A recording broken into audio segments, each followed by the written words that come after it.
Bonjour! Alors, si tu as le goût de venir avec nous pour réaliser tous ces beaux projets-là, je t'invite à venir avec moi les lundis soirs de 6h à 10h. On est à l'Atelier des créatifs. Ça se passe à la Maison de la Culture, au local 118, donc au premier étage. Pour 5 par personne, tu peux venir réaliser tous ces beaux projets-là, ou les projets qu'on te propose, ou des beaux projets que tu as vus sur Pinterest. Le matériel est inclus dans ton 5 et moi, je suis là pour t'aider à créer. Donc, je t'invite à lundi prochain.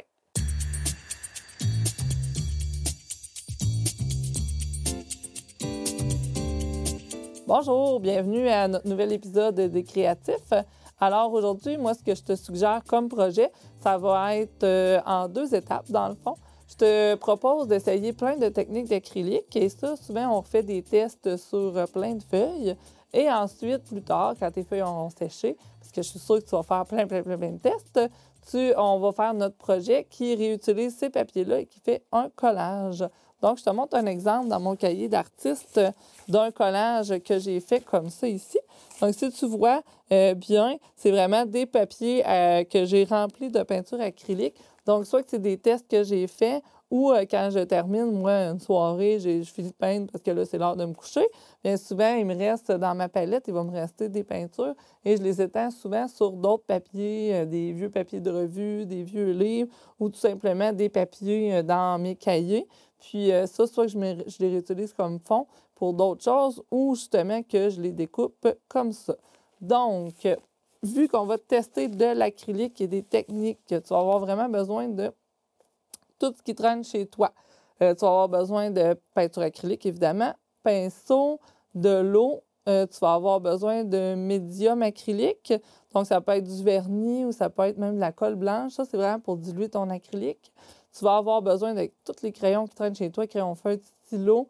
Si tu as de la pastel sec, du pastel gras, ça peut être vraiment intéressant aussi de mélanger ça dans nos œuvres. Ça fait souvent des gestes et on est plus habile avec le crayon.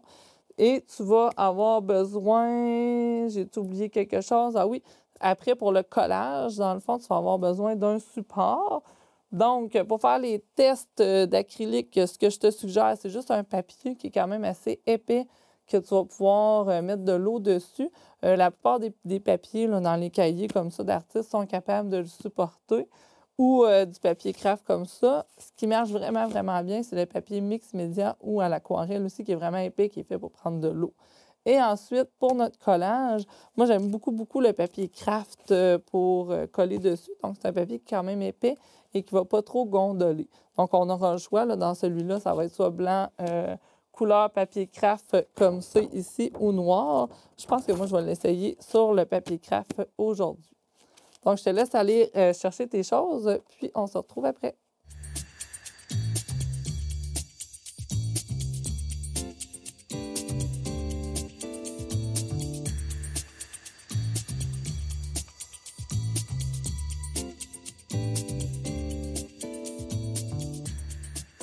Alors là, je te montre un peu qu'est-ce que ça peut avoir l'air là, quand tu fais plusieurs tests.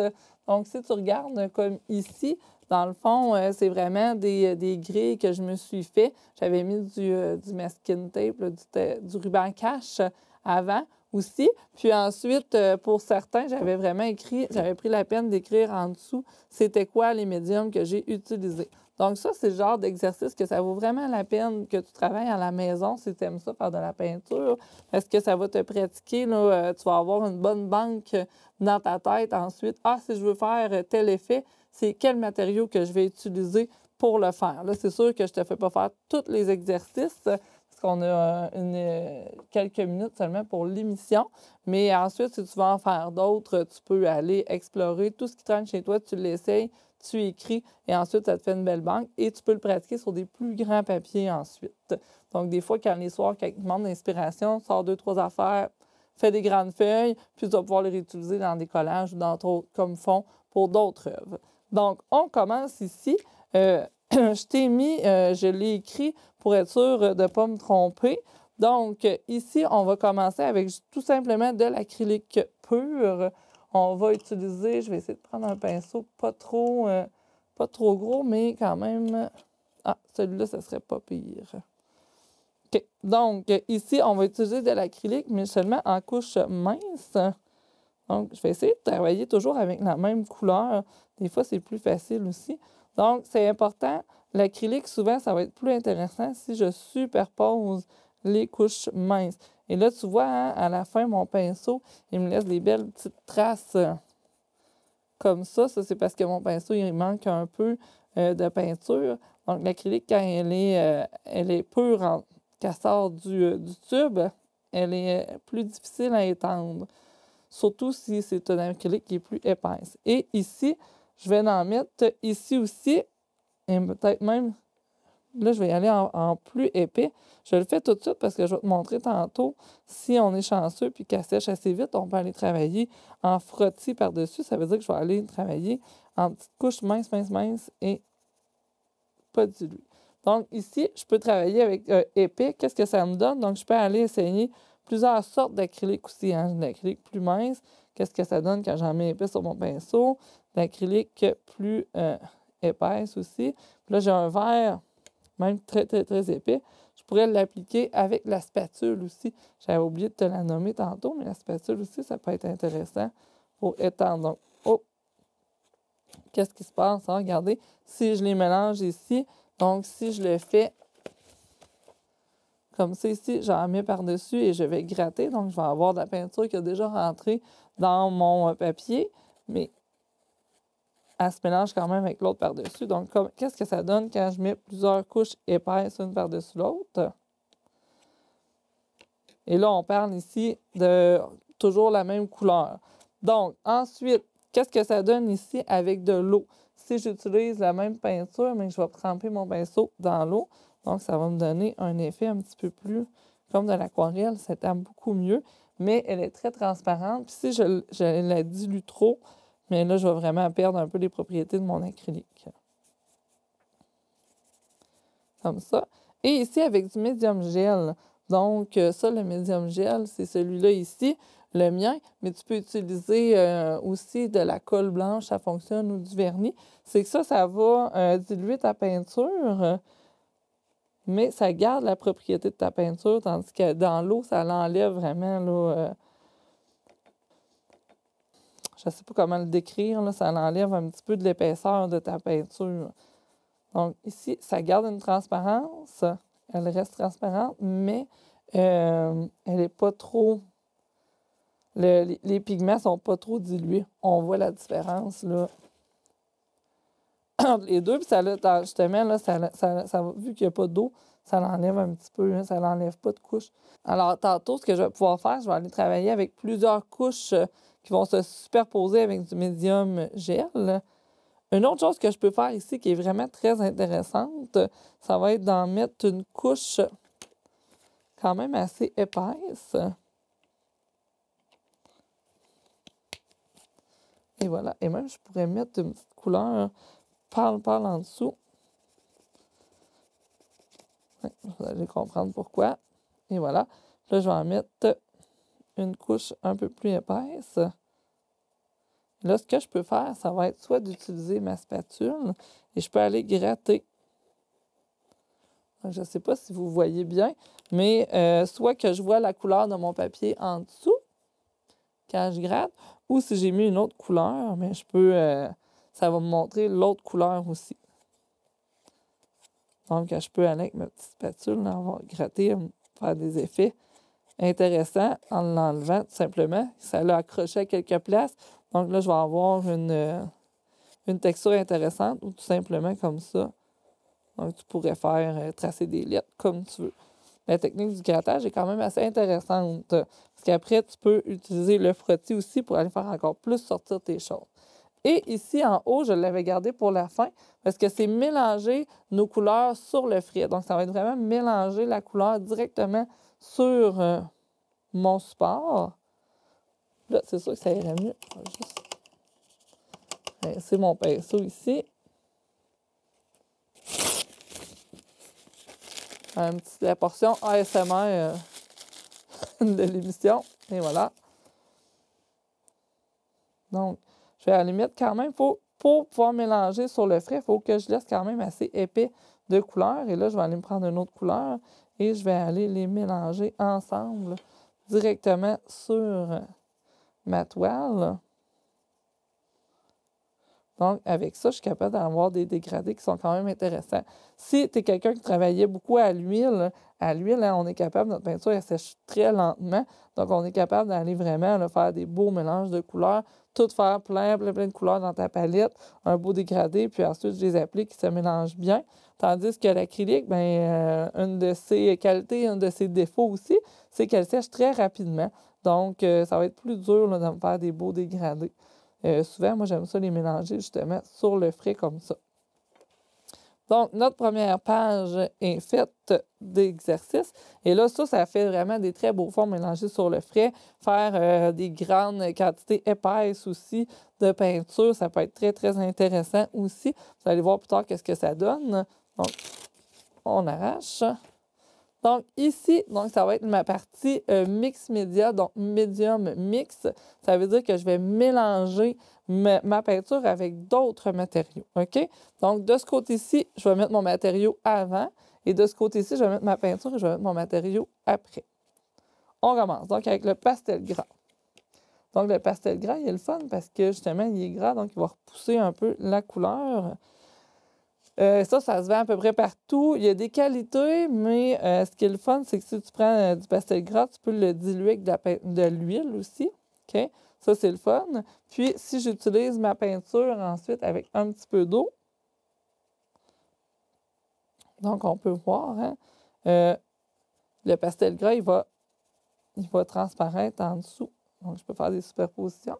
Là, je vais aller mettre de la peinture ici, pour qu'on voit qu'est-ce que ça donne quand j'en mets après aussi. Donc, je vais me faire déjà des plages de peinture. On n'oublie pas, hein, je les mets plus sec comme ça pour être capable de bien pour que ça soit sec quand je vais intervenir. Donc, la même chose, c'est sûr que là, moi, je le fais sur des petits carrés pour qu'on puisse bien voir. Ou pour me pratiquer comme ça, si je les laisse, bien, ça me fait une belle banque. Mais l'intérêt, c'est vraiment de le faire en plus grand ensuite pour avoir des papiers que tu vas réutiliser plus tard. Donc, ici, le pastel sec. Le pastel sec, c'est un peu comme la craie. Donc, elle va avoir tendance à se mélanger à notre peinture. Donc, on va aller voir, tiens, si je mets du orange, qu'est-ce que ça donne? Puis si je mets un bleu aussi, ça va te donner d'autres choses. Donc, moi, j'utilise toujours la peinture turquoise. Et le orange, bien, c'est la couleur qui est opposée à mon turquoise. Donc, on va voir qu'est-ce que ça donne si je les mélange ensemble. Ça va devenir plus gris. Puis, qu'est-ce que ça va donner si je le mélange avec du bleu? Est-ce que ça va me donner plus une nuance? Donc, et voilà. Donc, le pastel sec, regardez comment elle se mélange bien avec mon acrylique. Et ça a tendance, justement, là, ça a venu un petit peu vert. Donc, ça peut y avoir grisé aussi. Et la même chose ici, je la mélange avec mon bleu. Oh, ça va me créer des nuances intéressantes.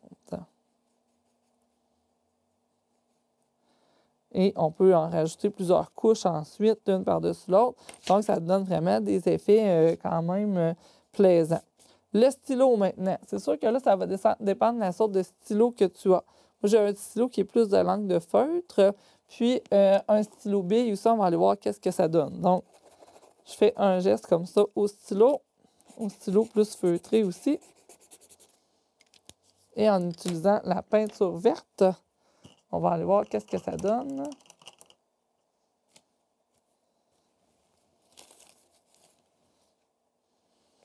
Et voilà. Donc, le stylo à billes, il reste vraiment comme ça. Et celui-là, j'ai utilisé par exprès une nuance qui est vraiment transparente. Et celui-là, ça se peut que des fois, avec un feutre, la couleur elle prenne plus de temps à sécher. Elle va avoir tendance à peut-être un petit peu plus se mélanger. Donc, ça me fait quand même des traces qui sont intéressantes. Mais c'est sûr que j'utilise, regardez comme là, la peinture acrylique qui est plus opaque, mais je perds un peu les traces que j'ai faites avant. Et maintenant, j'avais le crayon de plomb. J'en ai dessus, je pense que j'ai oublié de l'apporter. Sinon, on va y aller avec le crayon de bois aussi, qui pourrait être intéressant. Donc, je vais y aller avec un crayon plus foncé. Qu'est-ce que ça va me donner? Donc, la même chose, hein, ce qui est plaisant, c'est qu'il ressort au travers. Donc, même si j'utilise une peinture opaque, il va sortir au travers. Le crayon de plomb, mais ce serait vraiment mélangé avec. Même, regardez, là, le crayon de bois, il a tendance à se mélanger un petit peu. Là, si j'insiste, là, il va aller se brouiller un petit peu. Là, donc, ça me fait un petit effet flou qui est plaisant. Comme ça ici. Et là, je vais aller faire le contraire. J'ai déjà de la peinture et je vais utiliser les mêmes matériaux que je vais mettre par-dessus. Donc, pastel gras avec la peinture qui est sec. Donc, je peux aller vraiment rajouter des petites choses intéressantes comme ça ici. Je pourrais même utiliser une couleur un peu plus pâle. Et si j'ai un pastel gras qui est plus opaque, bien, il va vraiment aller me chercher d'autres nuances. Pastel sec, maintenant, que je vais placer par-dessus. Donc là, le pastel sec, moi, j'aime vraiment ça parce que justement, je peux aller l'estomper comme ça. Donc, je vais pouvoir me créer vraiment des nuances très intéressantes. Ou avoir des petites traces, là, si j'utilise pas trop en pesant pas trop fort, ça me fait une belle texture aussi. Et là, il n'y a rien qui m'empêche non plus d'aller vraiment réutiliser ensuite un peu par-dessus, un peu après aussi, de remélanger de la peinture. Parce que souvent, la peinture, ce qui est intéressant, c'est quand je mets plusieurs couches, puis je superpose les effets.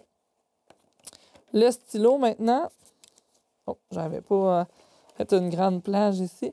Donc, pour le stylo à billes, il marche très, très bien par-dessus l'acrylique. Il faut s'assurer qu'elle est sec, sinon on va gratter dedans. Ceux avec des feutres, il va fonctionner aussi. Ça va peut-être être un petit peu plus transparent.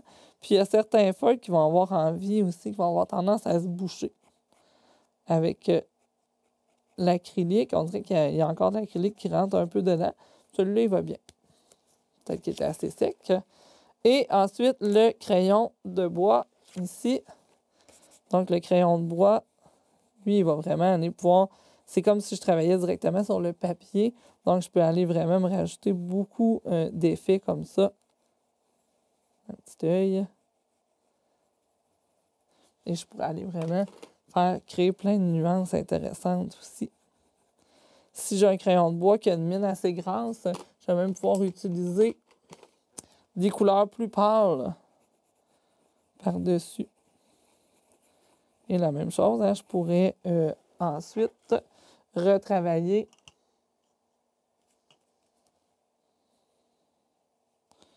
par-dessus comme ça. Donc, on voit que c'est quand même intéressant l'acrylique parce que je peux le mélanger avec toutes sortes d'autres médiums. Des fois, là, les boîtes d'artistes pour les enfants qu'ils ont à Noël ou pour leur fête, puis là, il y a plein de matériaux qui ne servent plus trop. Tu peux aller récupérer ça ou le faire avec eux autres. Fait que ça peut être amusant d'essayer comme ça. Alors, là, on serait vraiment rendu à l'étape de... on a fait plein de feuilles comme ça, on les a remplies. Et là, je fais un animal, un poisson, en utilisant le collage. Donc, je vais sortir mon matériel. Donc, comme je vous avais dit, je vais prendre une feuille comme ça avec un couleur brun. Je trouve ça intéressant. Et là, on commence notre création. Mais là, on n'utilise plus de pinceau. Là, tout ce qu'on utilise, ça va être de la colle avec des ciseaux. Donc, ce que j'avais fait, moi, l'autre fois, j'avais vraiment découpé plein de formes géométriques, puis je les avais disposées pour faire un poisson. Donc, je vous suggère un peu la même chose. Le poisson, pourquoi j'ai choisi ça? Parce que c'est une forme un peu en forme de goutte. C'est plus facile à aller placer. C'est sûr que c'est un poisson plus stylisé que nous, on va faire. Donc, moi, je ne veux pas faire une grande forme comme ça en goutte. Je veux vraiment utiliser plusieurs petits morceaux que je vais assembler ensuite. Alors, tout simplement, ce que je fais, c'est que je vais aller tracer avec un crayon. Je vais aller me tracer des formes géométriques, peut-être comme ça, là, pour faire un peu comme des écailles. Donc, je vais les découper. Là, je vais les placer sur ma feuille. Et là, justement, pour faire la queue, bien, ça va peut-être me prendre des formes plus en ligne.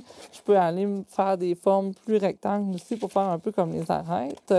Et ce que je fais, moi, en général, avant de coller. Je colle rien tout de suite. Je découpe mes formes et ensuite, je vais aller comme ça. Regardez, comme là, ici, ce que je pourrais faire, ça pourrait être travailler aussi en forme négative. Donc, je vais aller faire plein, comme ici, comme si c'était la nageoire sur le dessus. Mais là, on commence à deviner peut-être la forme du poisson ici, sans même qu'il y ait vraiment un découpage qui est fait. C'est le trou formé par toutes les autres places qui va définir la forme. Ça peut être vraiment intéressant aussi. Ça nous apprend à regarder autrement aussi. Donc, voilà.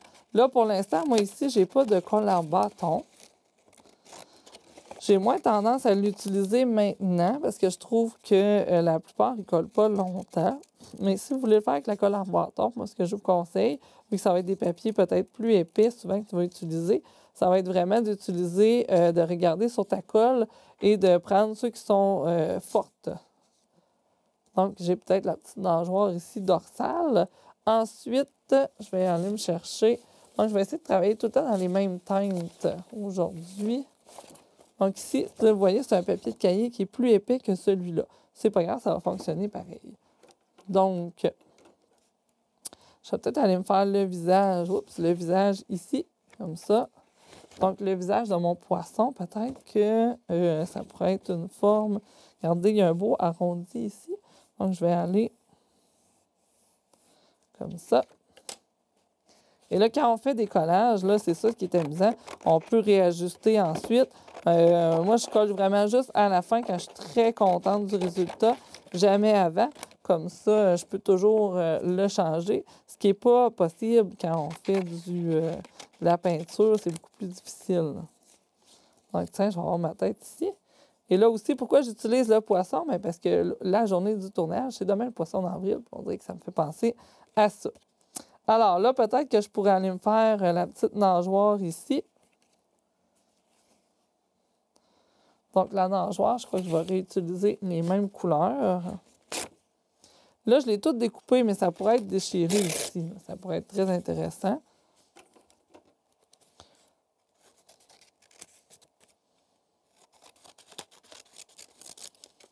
Donc, je vais avoir la petite nageoire comme ça.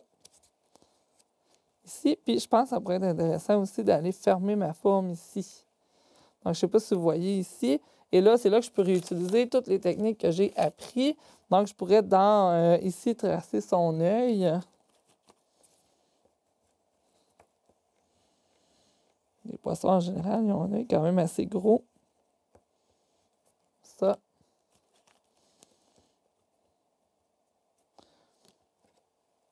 Et ça me prendrait du blanc pour faire la petite... Là, je vais vous montrer un autre petit truc. Souvent, quand j'en ai besoin de juste un petit peu, je fais ça comme ça. J'en gaspille moins de papier de peinture. Et voilà. Donc, les petites, je ne sais pas si vous avez vu, là, j'ai mis deux petites pointes d'éclat de lumière dans les yeux de mon poisson. Ça, c'est important quand on fait des yeux, d'avoir toujours un endroit plus foncé et un endroit où est-ce qu'il y a vraiment un éclat de lumière, là, un bon point blanc. Donc, la nageoire comme ça. Peut-être que celle-là, je pourrais la mettre en bas. Hein, comme ça. Non. Ici. Puis là, j'ai fait exprès, j'ai laissé du mauve, du violet. Et donc, je vais pouvoir aller travailler pour ajouter un petit peu de texture aussi, pour que ça ait l'air un peu plus d'un poisson. Puis ici aussi, là, je pourrais m'amuser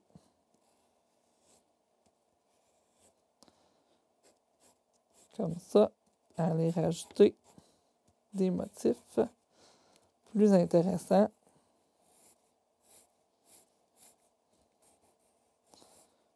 Comme ça nous permet aussi de voir que c'est vraiment la nageoire que j'ai fait. Puis je pourrais même découper le tour. J'aime ça qu'on voit bien le vert aussi. Ça fait un petit cerne là, qui est intéressant. Je ne suis pas la championne pour découper droit, donc souvent je fais exprès pour que ça ait découper croche un petit peu, pour que ça ait l'air exprès. Et voilà. Et ici, il va falloir que je ferme la forme de mon poisson. Et je pourrais même dessiner si je veux. Là. Donc, la queue de mon poisson, ça serait comme ça. Peut-être que je pourrais utiliser le même papier que son visage.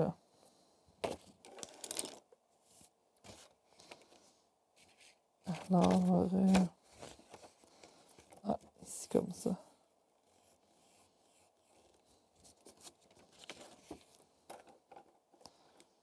Donc, je découpe.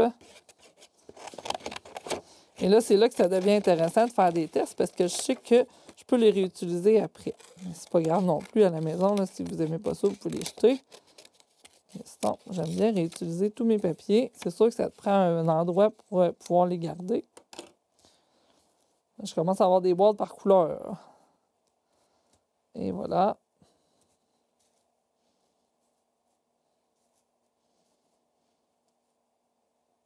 Et là, il me manquerait juste ici une ligne. Mais ce que je pourrais faire, ça serait aussi d'aller faire tracer une petite ligne. Regardez, j'ai quand même beaucoup d'espace ici. Donc, je pourrais... Ah, mais elle est pas mal parfaite. Déjà.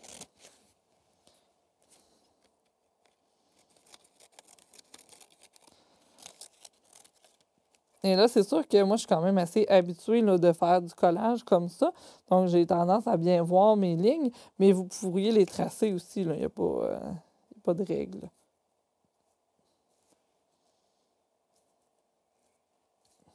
Oups! Et voilà, là, c'est sûr que j'aime moins le fait qu'il n'y ait plus... ici, c'est assez vide, mais je pourrais tout simplement aller me chercher un autre papier, puis aller le tracer. Ah, regardez, je pense que ça serait même plus beau déjà sur ce papier-là, finalement. Donc, si j'avais déjà collé, il y a plein d'ajustements que j'ai faits que je n'aurais pas pu faire.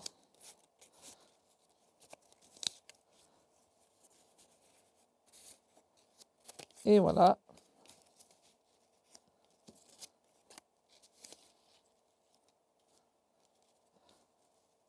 Donc, déjà là, j'aime mieux ça comme ça. Je déteste même pas le fait qu'il y ait une petite chose comme ça, sinon je pourrais l'enlever.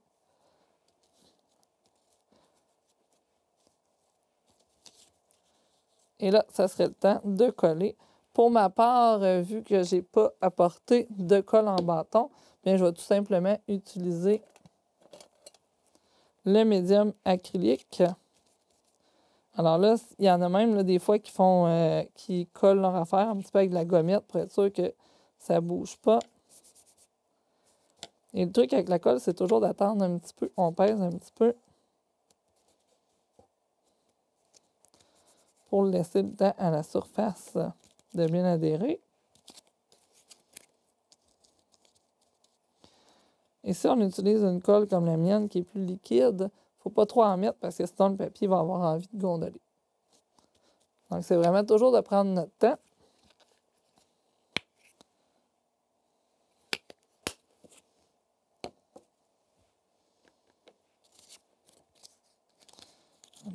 J'étire bien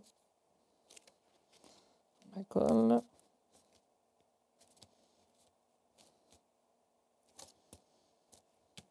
Et voilà.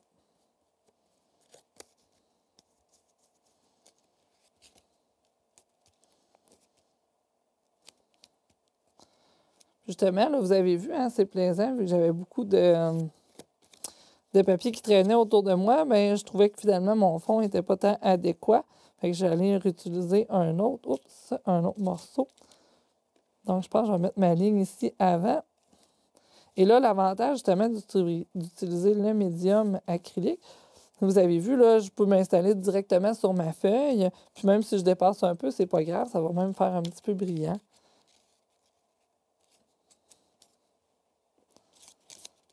Comme ça ici, parce qu'il y a déjà du médium probablement dans la plupart de mes papiers ici.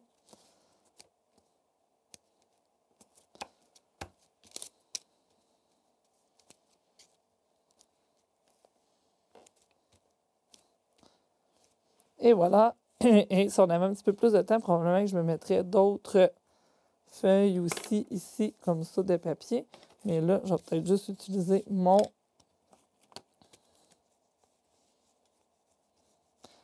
Parce que je trouve que ça fait trop vide. Il y a trop de grosses différences entre mes... Ça. Je vais aller le faire dépasser.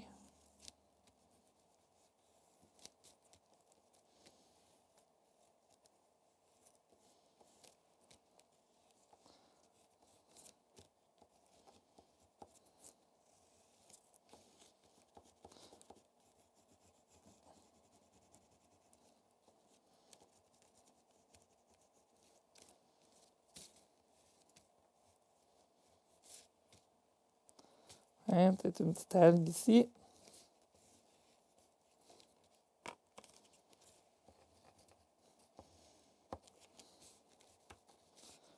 Et moi, j'aime bien rajouter des petits motifs géométriques plus ou moins rapport. Avec, ça me manque un petit peu.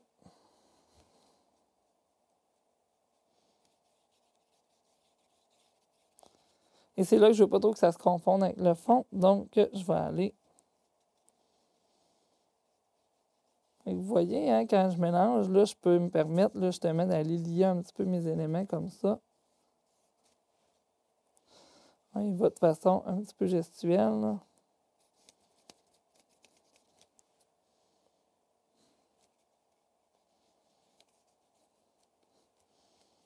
J'avais dit qu'on ne ferait pas de peinture, mais on en rajoute. Et voilà, donc ça me donne comme ça mon petit poisson que j'ai fait en collage. Alors voilà ce que c'est supposé donner. Puis à tes ciseaux, ta colle, et j'ai hâte de voir ton projet à toi.